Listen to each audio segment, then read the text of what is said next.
dimanche 5 mai. C'est la Sainte Judith, non? À moins que ce soit le 6, j'oublie toujours. Oui, mais n'étant pas catholique sous le nom de Judith, Judith étant précisément un nom qui m'a été donné pour faire référence à toute cette hérédité judaïque et aussi faire plaisir à mes parents avec ce côté livre apocryphe de la Bible, culture biblique, crypto-biblique, vous voyez un peu l'histoire compliquée. Histoire de coupeuse de tête, de prostitution, de trucs pas bien clairs, beaucoup de sang et de sexe autour de ce prénom aussi, un peu comme Salomé. C'est pas pour rien que Klimt a fait sa série, là, Judith et Judith 2 Salomé. Oui, dans son esprit, c'était un peu la même chose, Salomé et Judith. Ces personnages-là, ces coupeuses de tête, ou ces... l'une coupe physiquement la tête et l'autre demande la tête de Saint Jean-Baptiste. Oui, il y en a une dans l'Ancien Testament apocryphe et une avérée dans le Nouveau. Des histoires de pouvoir et d'élite. Ouais, d'élite. Un prénom très élitiste, Judith. C'est pour ça que mes parents me l'ont donné. C'est pour ça, entre autres, que je le réfute. C'est comme une espèce de carte de visite d'avoir ça. Il y a quelqu'un qui m'avait dit que il avait une amie qui avait une fille qui s'appelait Judith. Ils sont pas du tout d'ascendance mosaïque, mais les parents aimaient bien le prénom. Et elle est rentrée à la Française des Jeux. La Française des Jeux. Ça manie du pognon apparemment. Et en fait, ils l'ont fait rentrer parce qu'ils croyaient que... Mais sans lui demander, ça demande pas. Ils croyaient qu'elle était juive. Marrant, non? Puis après, ils ont pas pu se dédire, évidemment. Comme quoi, ce prénom, ça sert aussi un peu de carte de visite discrète. Là, les Français, en l'occurrence, qui avaient donné ce prénom à leur fille, ils étaient pas au courant. Mais ils ont fini par comprendre un peu le dessous des cartes. On comprend à des détails. En fait, il n'y a que les détails qui ne trompent pas. Vous les entendez peut-être, mais deux adorables petites hirondelles n'arrêtent pas de faire des allers-retours jusque sur le seuil. Ça fait quelques jours qu'elles tournent dans la pièce, et dans toute pièce dont les fenêtres sont ouvertes. Alors de l'autre côté, j'ai tendu un drap, un grand rideau devant les portes ouvertes. Ouvert pour que la chaleur rentre et que le froid sorte, mais le rideau pour que les hirondelles, elles, ne rentrent pas. Elles font des cacas partout, puis elles vont commencer un nid, et après, au moment de pondre, elles seront en retard.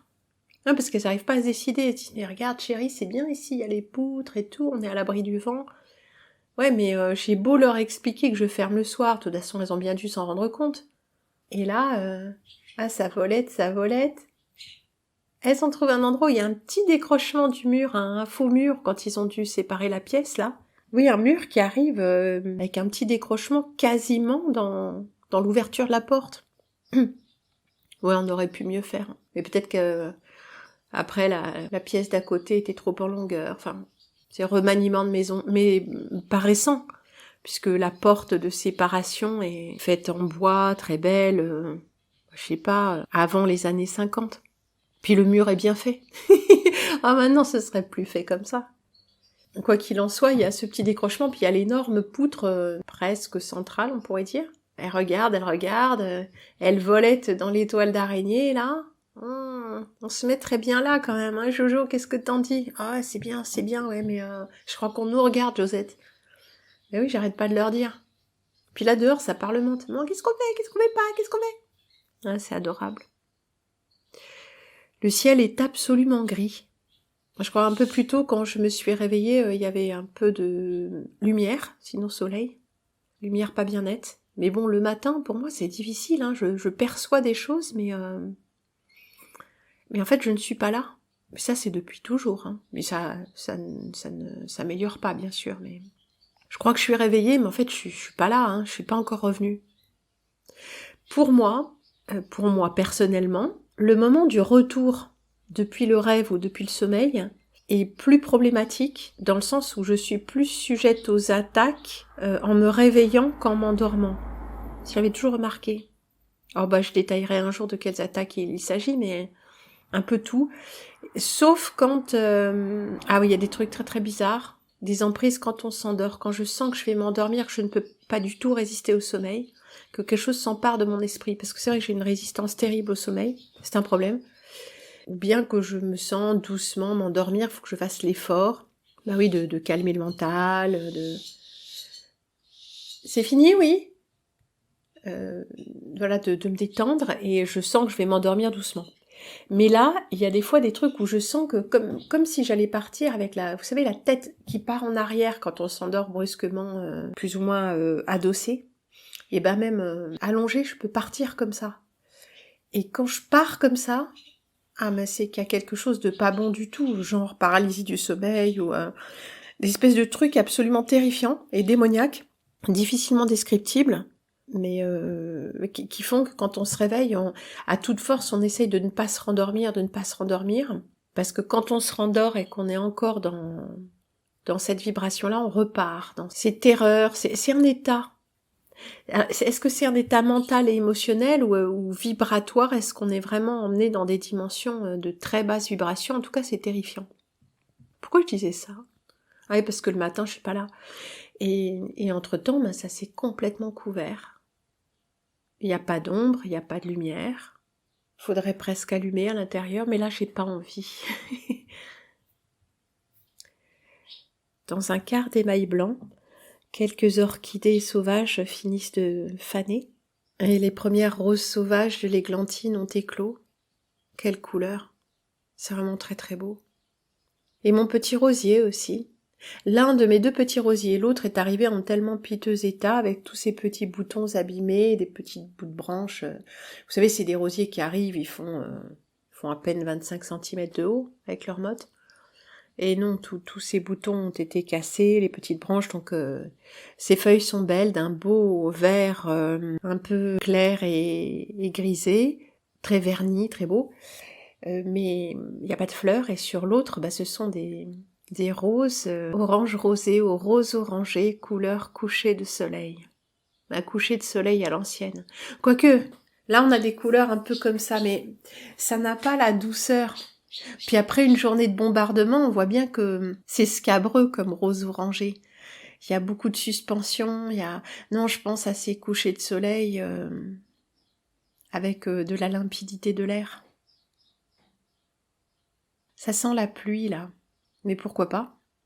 J'ai repiqué des trucs, notamment des bêtes qui s'étaient toutes ressemées ensemble, il y en avait tout un îlot, et je les ai repiquées le long de la haie de ronces, que j'ai quand même un peu taillée pour l'occasion, et abondamment paillée, mais comme je n'ai pas d'arrosoir, et pas non plus de robinet à l'extérieur, je me sers de l'eau de lessive, l'eau de vaisselle, pardon, oui aussi l'eau de lessive, que je récupère, j'ai pas toujours beaucoup d'eau au moment où il le faudrait, donc je les ai peu arrosées au repiquage, mais bon, ce sont des bêtes. Puis il a fait chaud, et bon, il y en a qui ont un peu peiné. Moi, je me suis dit peut-être que même leurs grandes feuilles, elles vont arriver à les abreuver suffisamment et qu'elles ne sèchent pas. Bon, presque. Et c'est vrai que j'aurais dû, en les repiquant, les couper et les consommer, mais j'avais acheté des bêtes. C'est bête, hein. Ah tiens, elle était pas préméditée celle-là, c'est ballot, j'allais dire. Donc qu'importe. Il y a eu très très peu de pertes parce que la bête c'est costaud. Ça prend chaud dans la journée, les feuilles sont toutes flappies, on sent qu'elles font je me sens pas super bien. Et dès le soir, et le lendemain matin, plouf, c'est reparti. C'est vraiment des légumes extraordinaires. C'est extraordinaire parce qu'il y a du feuillage, mais il y a aussi de la côte, donc on a l'impression de manger quelque chose. Même si il y a beaucoup d'eau dedans. C'est doux, c'est... Bon, je vous ai parlé déjà 10 000 fois des bêtes. Et là, c'est joli parce qu'ils s'en étaient ressemés, mais de toutes les couleurs. Enfin, des couleurs que j'avais semées au départ. Je pense qu'elles étaient en mélange, des blanches, des vertes. Ouais, parce qu'il y a des blondes, elles sont pas tout à fait la même couleur de feuillage et même de tige. Vraiment blanc avec les feuillages clairs, des vertes, des rouges et des jaunes. Et après, elles se remélangent. Donc, j'en ai une qui est un peu jaune-orangé. L'autre rouge un peu lavé, puis une qui est vraiment rouge. Donc ça va être très joli quand elles vont se réépanouir. Alors c'est pas forcément que j'en ai besoin tant que ça, de tant de pieds de bêtes, mais comme elles se ressèment, et qu'elles sont rustiques, et qu'elles sont belles comme des ornementales, hein, vraiment. Les grandes feuilles vertes avec ces veinages rouges, mais rouges brillants, hein, qui captent la lumière. Enfin, quand il y en a, bien sûr. C'est tellement beau que je me suis dit, je vais en mettre le long de la haie de ronces, là, ce sera très très joli. J'aurai comme ça 2 quoi manger, puis elles s'étalent bien. Et comme je vois qu'ils s'en ressèment constamment, j'étofferai ou j'en mettrai devant, de l'autre côté dans le talus ou je ne sais quoi, on verra. Oui, il en pousse dans le gazon, j'allais dire, l'herbe. C'est très doux ce temps de printemps. Il faisait très très doux hier et presque trop chaud pour un tout début mai ici dans l'Allier. Avec l'aubépine et son délicieux parfum de pipi, enfin il me semble, parce que je ne sais pas ce qui sent à ce point du côté de l'aubépine. Ces fleurs, elles ont parfois un parfum de miel matiné d'un parfum d'urine légère. Oui, un parfum organique, quoi. Et puis, ces premières roses d'églantine. Oui, fleurs d'églantine, mais c'est un rosier. Il y en a dans la haie, qui poussent dans la ronce. Alors parfois, quand je fais trop vite ou que je n'ai pas bien repéré quelle était la tige de quoi, et que je n'ai pas regardé la nature de la tige, bien sûr, parce qu'il y a une différence, je coupe une tige de rosier sauvage. Je m'en veux toujours. Oui, parce que c'est les ronces que je coupe. Ah, je ne les coupe pas toutes, pour que la haie s'étoffe et que les petits oiseaux puissent aller dedans. Puis aussi que, voilà, ça fait une haie touffue, une ronce, c'est intéressant, avec du fruit, avec... c'est pour les petites bêtes, c'est pour les gens, c'est pour la vue, c'est pour tout. Mais oui, bien sûr que la tige de ronce et la tige de rosier sauvage, c'est différent. La tige de rosier sauvage, c'est comme une tige de rosier. Elle est ronde. Elle est vernissée, brillante. Alors ça dépend. Parfois, elle est très très hérissée. Ça, c'est Rosa rugosa, il me semble. Ça fait comme des poils. Ça, c'est intéressant aussi parce que ça fait d'énormes cynorhodons. Mais non, c'est pas ce que j'ai ici. J'ai Rosa canina, la rose des chiens. C'est comme un rosier pour ce qui est de la tige, d'un beau vert brillant et de belles épines. Et puis ça fait de ces petites roses magiques. Combien elles ont 4 pétales, c'est tout? Est-ce qu'elles en ont plus? Et la ronce n'est pas vernissée et surtout elle a une section pentagonale. Ouais, c'est fou, j'avais appris ça en faisant un peu de vannerie sauvage, pas avec de l'osier. Et on récolte les jets de ronces à l'automne quand ils font plusieurs mètres. Ah oui, plusieurs mètres, c'est ici, sous nos contrées. Ouais, parce que dans les Pyrénées-Orientales, de la belle ronce, elle fait à peine 1,20 m, quoi, 1,50 m, fin de saison. Non, ici, elle peut faire jusqu'à 7, 8, 9 mètres, quand elle a bien poussé dans de l'argile, toute la saison, toute fraîche et tout. Et elle a peu de différence, forcément, entre d'un bout à l'autre, quoi. Donc on a vraiment des fibres intéressantes. Alors avec le dos du couteau, sur un cuir, sur quelque chose, sur son genou, on enlève les épines, clac, clac, clac, sur 8 mètres, ouais, donc on fait glisser, comme ça, clac, clac, tous les côtés. Et puis après, on la coupe. Alors comment est-ce qu'on coupe un truc qui a une section à 5? Soit on a 3 côtes d'un côté, 2 de l'autre, soit on coupe au milieu d'une côte, mais c'est pas évident. C'est pas tout à fait évident. Bon, après, c'est fibreux, c'est ligneux, donc ça va, mais oui, il faut couper la ronce, faut couper les fibres en général pour retirer la moelle. On fait ça aussi avec l'osier fendu. Quand on fend l'osier, les plus grosses tiges d'osier, on ne les utilise pas. D'abord, c'est trop dur, et puis, bref. L'ouvrage ne s'y prête pas toujours, avoir des grosses sections, donc on fend en 3. Oui, pas en 2, parce qu'en 2, ça va pas. On fend en 3, parfois en 4, et à l'intérieur, on a la moelle, donc pareil avec le dos du couteau, le dos de la lame, ouais. On enlève la moelle. On coince ça, on coince sur sa cuisse, sur un cuir, un tablier, et le dispositif avec le couteau, quoi, on applique et puis on tire la fibre, et ça racle la moelle. Voilà, faut faire ça. Pourquoi je parlais de la ronce? Parce que c'est intéressant la ronce, et puis qu'on voit bien la différence. Il y a des épines, mais la section n'est pas la même, la couleur n'est pas la même. La ronce c'est plutôt mat, un peu poudré même parfois, la tige. C'est pas ce vert bien lisse. Enfin, ça c'est les rameaux de l'année, vert bien lisse. Après, ça devient du bois. La ronce aussi, ça devient du bois. Mais c'est agréable. C'est agréable quand il y a ces petites roses. Et puis il y a quelque chose que j'ai sous les yeux là, il y a un fusain d'Europe. Oui, au-dessus du tas de compost. Enfin, j'ai mis le tas de compost au pied du fusain d'Europe. C'est joli, ça fait les petits bonnets d'évêque, vous savez? Enfin, bonnet cardinal, les trucs... C'est joli, c'est rose et orangé. Ces petits fruits, Mais le problème, c'est qu'au printemps, ça se couvre de nids de vermine. Ben, un peu comme la chenille processionnaire, sauf que c'est pas des processionnaires, je ne sais pas exactement. Et j'ai toujours remarqué ça en passant à vélo le long des haies. C'est couvert de nids. Et là, cette année, c'était couvert de nids, donc j'en ai détruit quelques-uns. Ah, ben, j'ai cramé avec une petite torche de papier. Bah, aucun risque ici, tout est vert, tout est humide. Hein. Puis j'en ai, avec mes gants, là, j'ai coupé des petits bouts de branches pour ce qui était accessible, hein, parce que c'est assez haut, enfin, trop haut pour moi en tout cas, il fait 3 mètres. Et j'ai mis ça dans une grande boîte de conserve, j'ai brûlé, mais il y en avait. Alors j'avais même plus un pchit qui fonctionne. Je me suis acheté un truc à pchit là pour mettre dedans différentes choses. Hein. Par exemple pour soit pour les vitres, soit pour mettre de la javel. Ici il faut pas utiliser de javel qui part dans les tuyaux puisque c'est une fosse septique, mais par exemple pour les murs. Ah oui, je javélise les murs puisqu'il y a beaucoup de salpêtre. Donc je mets une base. Bah oui, si on met du vinaigre, c'est bien, mais c'est le terrain des bactéries aussi. Puis le salpêtre et tout ça, ça vit dans l'acidité. Et moi j'ai mis de la chaux qui est alcaline, donc je me dis la javel c'est beaucoup plus adapté. Donc voilà, et puis du vinaigre pour d'autres propos. Puis aussi pour pulvériser les plantes avec de l'eau de cendre ou du savon noir si besoin. Et le truc ne fonctionne pas. Je sais pas, il est bouché, j'en sais rien. Donc je l'ai mis dans de l'eau chaude, j'ai réessayé, ça marchait, je mets mon vinaigre dedans pour nettoyer les... Vous voyez bien autour de la douche, là, tous ces trucs qui noircissent et tout, et le truc se rebouche. Je le remets dans de l'eau, machin. Bon, alors j'avais prévu ça pour mettre de l'alcool à brûler, pour cramer certaines de ces chenilles. Et le truc ne marchait plus. Ah, écoute, je l'ai jeté, j'en ai marre. Ça fait combien d'années que j'ai ce truc-là ? Quelques années.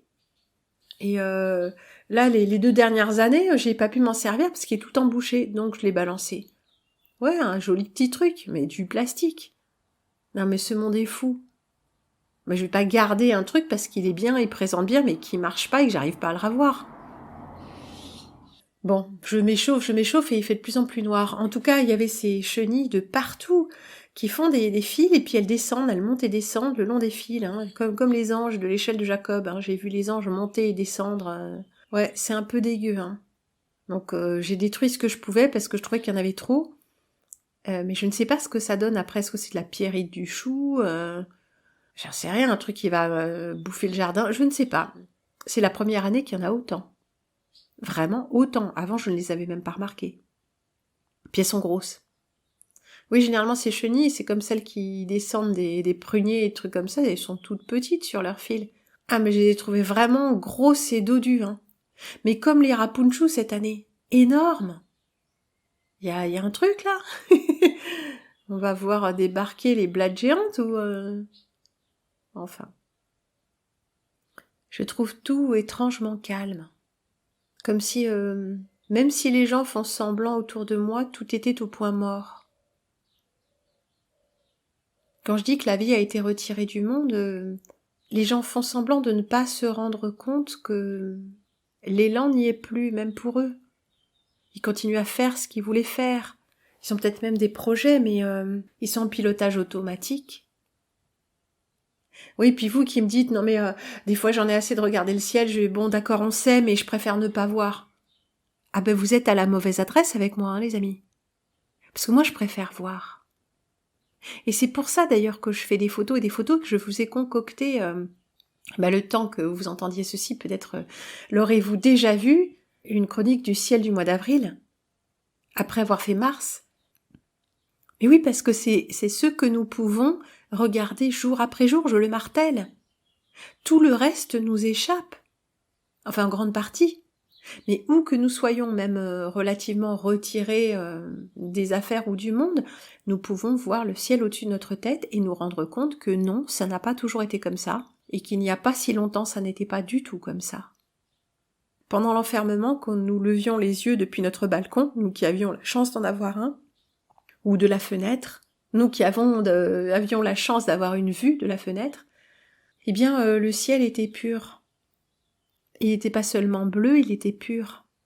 Ah, il était peut-être pas si pur que dans les années 50 ou avant le déluge, je n'en sais rien, je n'y étais pas. Mais il y a eu des paliers comme ça, des paliers de saturation. Il y a eu que quelques jours où il y a eu des traînées, je les avais même filmées avec tout petit appareil que j'avais à ce moment-là, c'était très mauvais comme image, et j'ai fini par ne pas les garder, ce qui est peut-être dommage, je ne sais pas. Mais archivez soigneusement les choses qui en valent la peine. Faites du tri et archivez. Mais ne jetez pas tout. Ça peut avoir son intérêt, ne serait-ce que pour notre santé mentale. En tout cas, le ciel était bleu, bleu. Pas ce bleu... La couleur que nous voyons maintenant est en partie, j'allais dire essentiellement, mais je n'en sais rien, est en partie la couleur des choses qui sont en suspension.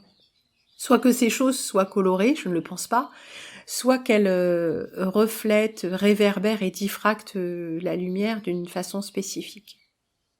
La lumière aussi, rappelons-le, peut être une manifestation électromagnétique. Oui, j'ai encore du mal vraiment à saisir vraiment intensément la distinction, mais les braises, c'est une chaleur et ça produit de la lumière. Si vous éteignez tout et que vous attisez vraiment les braises, vous aurez une lueur. Donc ça, c'est une excitation, un mouvement extrême physique qui produit un échauffement.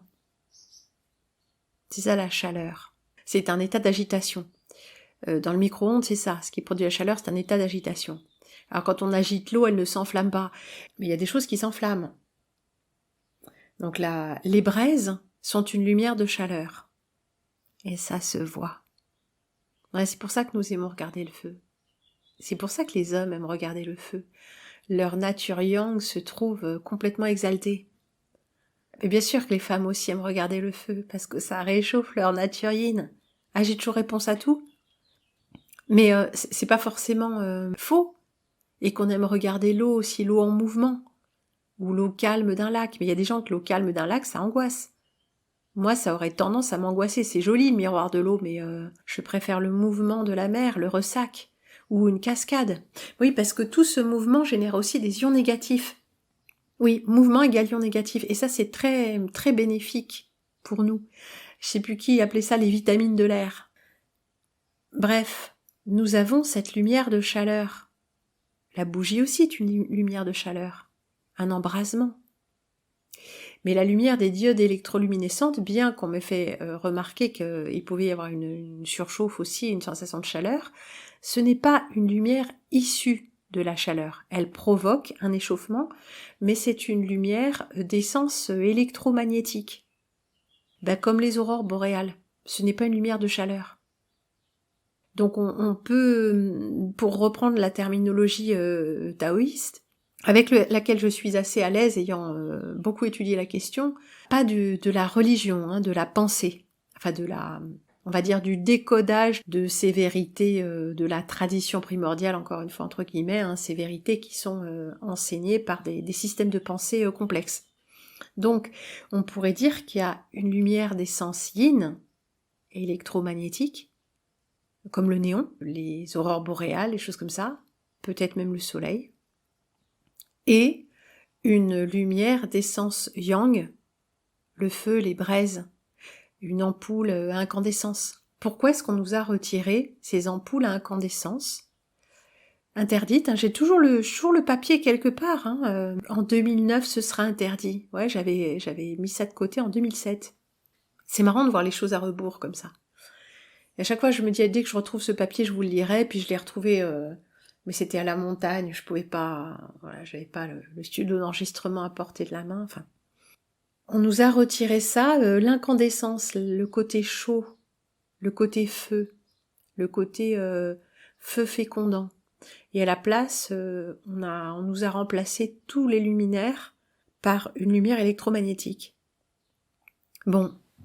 Ce qui me vient immédiatement, c'est que, je vous ai dit plusieurs fois, la lumière des bougies ou de la flamme, tout ça, en suédois, ils appellent ça du feu vivant. Levande ljus. Il y a des restaurants qui sont allumés que avec des bougies. Il y en avait un où j'étais allée, d'inspiration médiévale, dans une cave, tout ce qu'on vous sert, c'est médiéval. Bon, on peut y aller costumé aussi. Et sinon, il y a toujours de ces bougies, mais de feu vivant, pas les fausses bougies électriques, des vraies bougies avec la flamme. Ils en ont besoin parce qu'il manque de lumière. Et puis qu'il fait froid, donc Ce feu fécondant au milieu de tout ce froid, il faut que ce soit un feu réel. Eh bien, ce feu-là, il est, j'allais dire, il est d'une nature compatible avec le cerveau, pas le cerveau émotionnel, pas le cerveau limbique, mais le cerveau créatif, dit hémisphère droit. Il est imprévisible.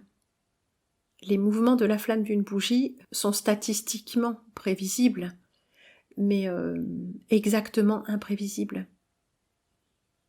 Alors qu'une lumière électrique sera prévisible. Il y a ces petits changements de régime, de grésillement, de drrrm, ça fait ça toutes les 30 ou 45 secondes. On avait remarqué ça, c'est très très très perturbant. Donc ça aussi, c'est tout ce qui est rythmique comme ça est une programmation, ou permet la programmation du mental. Tout ce qui est rythmique met le cerveau pour faire rapidement, dans un état de réceptivité pour une programmation. D'où la musique techno, d'où les boîtes à rythme 120 BPM, d'où tout ce qui est allumé-éteint, d'où les LED. Les diodes électroluminescentes s'allument et s'éteignent en dessous du seuil liminal, donc du seuil de perception visuelle, cognitive. Mais le cerveau, lui, l'enregistre, allumé-éteint, allumé-éteint, allumé-éteint. Donc il est, entre guillemets, obligé de se syntoniser. Une partie de nous est obligée, ça se fait spontanément. Quand on écoute de la techno, à pom pom pom pom, pom pom pom pom, et ben le cœur finit par se syntoniser, ou tout du moins il essaye. Surtout si vous êtes immergé là-dedans, vous allez en boîte, ou truc comme ça, les basses fréquences pulsent. Elle pulse physiquement, c'est comme ça que fonctionne un haut-parleur, vous pouvez même voir les baffles vibrer. Et imaginez vos poumons, tout ce qui est de l'ordre de la membrane dans votre corps, toutes les membranes, le fascia, tout ça se met à pulser au son d'une pulsation qui est strictement régulière et qui n'est pas la vôtre. Parce qu'il y a des variations pour chaque être et en fonction de chaque respiration. On a vu la cohérence cardiaque. Là, je ne sais pas s'il est question de créer du chaos ou de la cohérence, mais je pense pas que ce soit de la cohérence. Mais en tout cas, même si c'est une régularité, ce n'est pas une régularité qui vient de l'intérieur. Donc toutes ces pulsations qui sont induites visent à débrancher tous les circuits créatifs de notre organisme. Créatif, c'est-à-dire adaptatif. Bien sûr, notre circuit adaptatif va faire en sorte que nous allons nous syntoniser sur ces pulsations. Et après, c'est terminé, il n'y a plus rien à adapter. Nous sommes tous branchés sur la même pulsation. Tous les gens qui écoutent la techno vont avoir la même pulsation. Si c'est un grand festival, une grande rave, party, et trucs comme ça, il y a 8000 personnes avec le cœur qui pulse de la même manière. Donc les courants cérébraux, tout ça vont finir par s'aligner pour tout le monde. Donc il n'y a qu'un seul mental. Un inframental. Mais il n'y en a plus qu'un. Dans les manifs, on a ça avec la scansion. Nanana, nanana. Puis en plus, on est partie prenante parce qu'on chante, vous voyez. Là, c'est un peu différent parce que ça vient de chacun, comme je pense aussi au fait de chanter les litanies ou de prier ensemble. Dans le fait de prier, soit on peut débrancher sa personnalité et devenir complètement fanatisé, ce n'est pas ce que préconise le christianisme, ni même le catholicisme. Il s'agit de garder son unicité et de garder son centre. Si on écoute vraiment les théologiens et les prêtres, on apprend ça. Parce qu'il y a beaucoup d'idées reçues, d'idées fausses sur l'Église et sur la théologie qui ne sont nullement véhiculées par les prélats eux-mêmes et qui vont même complètement à l'encontre des préceptes édictés par l'Église catholique. Il y a énormément d'intoxication relayée par tous les courants dits de gauche, etc. Donc il faut bien voir les mensonges où ils sont, et à chaque fois. Il n'y a aucun camp qui est le bien ou qui est le mal. Il faut voir les mensonges des uns et des autres et les vérités des uns et des autres. C'est très important. C'est important pour notre santé mentale. En attendant, quand nous sommes collectivement soumis à une programmation fréquentielle, donc des pulsations, que nous percevons ou ne percevons pas, nous fonctionnons comme un seul organisme mental. Et avec les diodes électroluminescentes dans les éclairages publics, urbains, enfin partout, je dis plutôt urbain parce que c'est là qu'il y a des grandes concentrations de gens. À la campagne, on y a droit aussi, mais la concentration n'y est pas, l'effet concentration n'y est pas. Quoique ça n'a peut-être aucune importance, parce que si on est tous à la même fréquence, 25 Hz, il est probable que ça joue sur nous. Alors, il m'était apparu que peut-être, je ne sais plus si c'est 23, 24 ou 25, mais nous regarderons à nouveau ces séquences. 25 Hz serait une fréquence d'inversion ou une fréquence de dépression. Ce qui prend tout son sens avec cette obligation de diode électroluminescente. Il se pourrait que simplement cet éclairage urbain, auquel nous sommes, pour certains d'entre nous, très très peu soumis, mais rares sont ceux qui habitent vraiment très loin de toute source lumineuse comme ça, même à vue de leur fenêtre, trucs comme ça, et ben ça joue sur nous. Et ces fréquences lumineuses, même sans parler d'ondes pulsées, qui sont pour nous bien sûr indétectables directement. Directement, il y a lieu de penser qu'on est bombardé d'une façon spécifique, qui est exponentielle aussi, mais simplement ces fréquences-là, toutes simples, des diodes électroluminescentes, pourraient être absolument décisives dans notre humeur. Et puis bien sûr, je ne l'ai pas dit, mais vous en avez plein la maison de ces diodes électroluminescentes. Ah, je dis vous parce que moi j'en ai pas. Donc j'ai opté pour un autre type d'éclairage. Pas d'éclairage déjà, dans ma chambre il n'y a pas d'électricité. Et ailleurs, il y en a très peu aussi et il n'y a pas de diode électroluminescente. Non, je n'ai pas pu m'y résoudre. Il y a aussi les fluos compacts, mais leur grésillement me fait vriller le cerveau. Elles contiennent aussi des fréquences très très délétères. C'était dans le papier que j'avais eu en 2007, qui expliquait qu'en 2009, l'Union européenne allait interdire, ou en tout cas la France allait interdire les lampes à incandescence beaucoup trop gourmandes en énergie, énergivores. Et que donc on allait passer au fluo compact. Il n'était pas question des LED à ce moment-là. Il y a quelques petits malins qui mettaient des LED sur basse tension, haha, on a tout compris. Il y en a eu chez moi, elles étaient très belles d'ailleurs, blanc, ambré, on avait une très très belle lumière. Mon ami qui était électricien nous avait installé ça avec le petit boîtier le long des poutres, c'était extrêmement discret. Il y avait juste une rampe où il y en avait 3 dans un coin de la pièce, enfin une partie de la pièce. On avait abattu une cloison, en laissant juste un petit bout, ça faisait un petit retour, c'était sympa, c'était joli aussi. Une maison qui ressemblait un petit peu à celle-là finalement, beaucoup plus grand. C'était grand. C'est beaucoup trop grand, une longère bourbonnaise, avec des rajouts comme toujours pour faire la salle de bain, des rajouts en parpaing. Ici aussi, un rajout en parpaing. Sur l'arrière, la maison n'a pas été dénaturée. Oui, la configuration ne s'y prêtait pas. Mais pourquoi je disais ça ? Oui, les LED. En fait, il s'agissait des fluos compacts et j'avais lu qu'effectivement, il y a des fréquences qui rentrent en conflit avec les fréquences cérébrales, avec les fréquences auditives et visuelles. Différents types de fréquences, le grésillement, la fréquence, et ça détruit en fait ça interfère avec nos perceptions et ça finit par nous détruire organiquement parce que tout ce qui ne fonctionne pas de façon optimale se dégrade. Imaginez par exemple que vous ayez des chaussures qui ne sont pas adaptées, comme par exemple des chaussures à talons, qui déforment la colonne vertébrale, qui déforment le pied, ou bien des chaussures trop petites, ou des chaussures qui ne vous permettent pas de marcher selon votre pas naturel.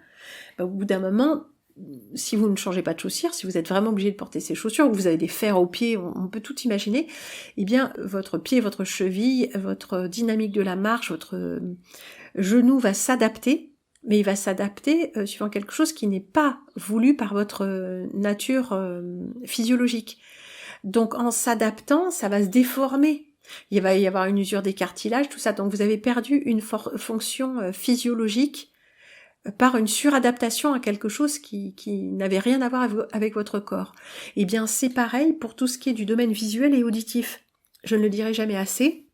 Les formats de compression MP3 font disparaître une large partie du spectre sonore et donc nous ne sommes plus capables d'utiliser notre audition, notre fonction auditive et non pas nos oreilles parce que c'est autre chose ça, hein, mais l'ensemble du dispositif de captation et de restitution des fréquences est altéré parce que nous écoutons beaucoup trop de choses qui sont en MP3. Maintenant, tout passe par l'ordinateur. Bah, si on avait des enregistrements, alors le disco compact, je ne sais pas, mais les cassettes, les bandes et le micro-sillon, ce sont des sons d'une toute autre nature. La restitution des sons est physiquement tout à fait différente. Mais surtout, nous n'écoutons pas assez les bruits du vivant. Je veux dire, sans aucun autre fond sonore. Silence radio, les gars. Et oui, même quand vous m'écoutez, eh ben il y a des formats de compression, c'est du MP3. Donc vous n'entendez pas ma vraie voix, vous n'entendez pas les vrais sons du vivant. Comme avec les postes à lampe. Bah, tout ça a été changé, tous les systèmes ont été changés, comme les systèmes photographiques ont été changés. Tout est devenu électromagnétique, numérique. Avant, ça ne l'était pas. Il y avait beaucoup de ce qu'on appelle analogique, donc de la vie. Il n'y a que la vie qui peut restaurer la vie. Il vaut mieux ne pas avoir de bruit enregistré et d'écouter les vrais bruits. Et j'allais dire même un bruit de moteur. Parce qu'il va vous parvenir à travers l'air et les sons, et on peut dire même le feuillage ou les 3 brins d'herbe du trottoir font que la propagation des sons sera bien différente dans la vie que dans un truc enregistré. Alors bien sûr, il y a une différence très importante de qu'est-ce qui a été enregistré avec l'intention de ce qui a été enregistré. Pas juste comme dit ma mère, ah mais c'est de la belle musique, de la grande musique. Je dis mais arrête avec ton autoradio. C'est pourri, il y a le bruit de la voiture, stop. Quand on écoute, on écoute. Mais là, le remplissage de tête alors qu'on sort du concert, c'est pas possible. Les gens vont au concert, et je parle de concert classique, pas un concert amplifié, un concert amplifié, c'est pas de la musique, c'est du son, donc du bruit. Mais la pureté des sons, c'est zéro. Moi, j'ai eu cette éducation d'aller au concert. Je vous ai dit, hein, ma mère nous avait inscrits au concert Colonne, au orchestre Colonne. C'est des concerts pour les jeunes. On allait écouter le dimanche matin, un dimanche par mois, un concert de musique vivante. On était petits, donc on se tient tranquille sur le strapontin, on ferme sa gueule, on écoute et on ne fait rien d'autre. Je crois qu'à un moment, ouais, je m'ennuyais un peu parce que j'étais enfant et tout ça, j'avais le droit d'emmener mes Scooby-Doo. Ouais, je faisais des Scooby-Doo. Je tressais des Scooby-Doo, mais c'était très contemplatif et tout ça. En tout cas, j'ai appris à écouter un orchestre entier qui jouait pour un public. Donc si eux, ils étaient venus avec leurs instruments et tout ça, c'est donc qu'il y avait quand même quelque chose d'important qui se passait là. On n'était pas dans la consommation. On nous avait pas demandé notre avis, nous on était obligés d'être là, comme à l'école, comme chez le médecin, mais il était bien clair qu'il y avait un but à tout ça. Oui, donc j'allais dire, si on enregistre, ça dépend ce qu'on enregistre. J'allais dire aussi, comme quand on prie, je parlais tout à l'heure de brancher tout le monde sur un même mental, quand on prie. Alors, même si ces prières sont toujours récupérées et tout ça, il y aura encore beaucoup à dire, mais quand on prie, si on chante les litanies, si on les chante, mettons, d'un cœur pur, sincère et en présence de soi-même, mettons si on croit à la communion des saints et que on répond, Saint machin, priez pour nous, Sainte chose, priez pour nous, et qu'on y croit vraiment et qu'on y met à la fois de la ferveur, mais aussi du sentiment personnel. On y met sa foi, on y met son intention personnelle. C'est tout à fait différent que de répondre à des mots d'ordre ou de scander des trucs dans une énorme manif où il y a une telle énergie émotionnelle qui monte qu'on a du mal à résister. Comme la Coupe du Monde de football, tout le monde s'en fout au quart de finale, à la demi-finale, là, tout le monde est pris par la folie. Et j'ai été témoin de ça. J'ai moi-même été partie prenante là-dedans. Dans une foule, on finit par monter au diapason, on finit par se syntoniser, comme tous ces... l'expérience avec les métronomes, qui s'explique très bien. Alors j'ai pas encore regardé vraiment l'explication, mais c'est un phénomène de ondulatoire physique. Donc je disais qu'il y a de plus en plus de fréquences pulsées, de fréquences non vivantes. Rien que l'électricité, c'est du 50 Hz. 50 Hz, c'est le double de 25. 25, c'est la fréquence en dessous de laquelle l'oreille, je ne sais pas, non, mais l'œil ne perçoit plus le caractère alternatif. Allumé, éteint, allumé, éteint. Rien que le fait d'avoir l'électricité chez nous, puis le courant porteur en ligne des Linky, même si vous n'avez pas Linky, ce qui passe dans vos tuyaux désormais, c'est le courant porteur en ligne. Donc celui-là, il irradie à mort. Donc même si vous n'avez pas le Linky, vous avez le courant du réseau. Le courant porteur en ligne, il s'arrête pas à votre porte. Bref, donc il n'y a aucun moyen d'échapper à ça. Le seul moyen que nous avons, c'est d'augmenter notre conscience de l'instant et d'affirmer notre amour de la vie. Notre amour de la vraie vie vivante qui est émanée de Dieu et non pas du mental humain, non pas de l'orgueil et de cet orgueil intellectuel qui prétend tout comprendre et falsifier impunément la vie. Donc, quelle est la façon la plus adéquate de glorifier, glorifier Dieu, glorifier la vie? Bien, c'est une question qui doit rester centrale du début à la fin de notre journée. Rester vivant, regarder les choses à partir du centre du cœur, du centre, le cœur comme ce lieu où la vie se déploie en nous, ce lieu où nous pouvons recevoir la grâce de Dieu, ce lieu où nous recevons l'inspiration, pas le lieu de nos pensées, de notre raisonnement qui peut être utilisé à des fins ou à des fins contraires. Non, ce lieu de nous qui est le centre humain, qui ne peut pas être piraté, parce que notre mental peut être piraté, nos sens aussi, mais cette aspiration à la foi, à la beauté, à la vérité, elle émane d'un centre qui est inaltérable, inviolable. Voilà pourquoi je continue à regarder toutes choses, même quand elles ne me plaisent pas. Parce que regarder les choses qui me plaisent reviendrait à dire je suis du monde, ça ne va pas si mal. Ça ne veut pas dire que je passe toute ma journée à me lamenter, pas du tout. Je fais mon jardin, je hume le parfum des premières roses de couleur couchée du soleil, je plante mes tomates, je continue mon artisanat, mon travail manuel avec beaucoup d'applications. Enfin, application n'est pas le mot me concernant, mais pourtant si, je me suis efforcée à faire des choses que je n'aimais pas faire, comme la couture, les tabliers, tout ça. Je me suis même fait un tailleur en lin. Ouais. J'ai pas fait la doublure, la triplure, les entoilages et tout ça. Non, je l'ai fait plus simple, mais j'étais étonnée de voir que je pouvais discipliner mon esprit. Ah ouais, parce qu'il y a des trucs que vraiment j'aime pas les faire. Mais non, je n'aime pas du tout. Je vous montrerai à l'occasion. Mais je prends beaucoup de plaisir à déguster ces délicieux sablés que tu m'as envoyés, cher ami, et je suis dans un émerveillement sans borne, comme je suis dans l'émerveillement de voir les colonies d'orchidées dont parfois je cueille un spécimen, quand il y en a vraiment, vraiment beaucoup. Mais je sais que cueillir, c'est s'approprier. Et selon l'enseignement de saint François d'Assise, on ne s'approprie pas les choses, et encore moins le vivant. Ouais, je vous lirai ça un jour ou l'autre quand j'aurai retrouvé ce passage, ou au moins le retrouver dans ma tête, puisque je l'ai là bien archivé. Non, je m'émerveille constamment. Je suis heureuse. Je suis heureuse aussi que les choses se rendent aussi visibles, que nous soyons à même de déchirer le voile de l'illusion. Plus le voile s'abat sous la forme d'un ciel irréel, inapproprié dans sa saison, plus tout cela nous enveloppe et nous étouffe, plus cela devient visible et plus cela me libère de l'emprise de l'illusion. Alors ne comptez pas sur moi pour vous laisser tranquille, vous dire oui, parlons d'autre chose, parlons des belles choses, mais pour moi tout est beau. Et rien n'est beau, si ce monde est une falsification. Inutile d'y voir trop de beauté. Mais la beauté de ce monde, je la vois, elle est issue du vivant, elle est issue de la volonté de Dieu.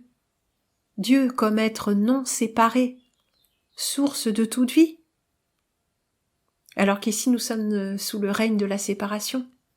Non, je ne suis pas du tout désespérée. Mais avouez que la vie est difficile, n'est-ce pas? Vous trouvez que j'en rajoute? Eh bien, dans ce cas-là, nous ne sommes tout simplement pas faits pour nous... Parfait, oui, pas faits pour nous entendre. Plus le voile de l'illusion se déchire devant mes yeux, plus je jubile. Quant à la beauté émanée de la vie, je l'ai toujours vue et continue à la voir, et l'imagine encore plus grandiose par-delà le voile. Et cette beauté, entre autres, la lumière, même fausse, faisant briller les cellules végétales de cette feuille de bête verte à côte rouge, par exemple, cette beauté fait briller en moi la splendeur de l'œuvre de Dieu, que j'imagine se déployer indéfiniment. Alors je regarde l'œuvre de Dieu partout où elle est présente. Et je regarde l'œuvre du diable partout où elle est présente et je n'ai aucune peine à la voir. Elle est partout. Et pourtant, aussi enveloppante et écrasante qu'elle soit, elle est incapable d'éteindre et de couper l'accès à ce centre depuis lequel nous recevons la beauté, nous la demandons, nous l'appelons et nous la recevons. Ce centre qui est au cœur de nous-mêmes. Ce centre qui bien sûr n'est pas un centre physiologique ni même énergétique, le cœur de ce que nous sommes, créé de la vie. Ce centre profond, cœur qui bat, source de la foi, demeure de notre âme, qui est et qui reste en tout point inviolable.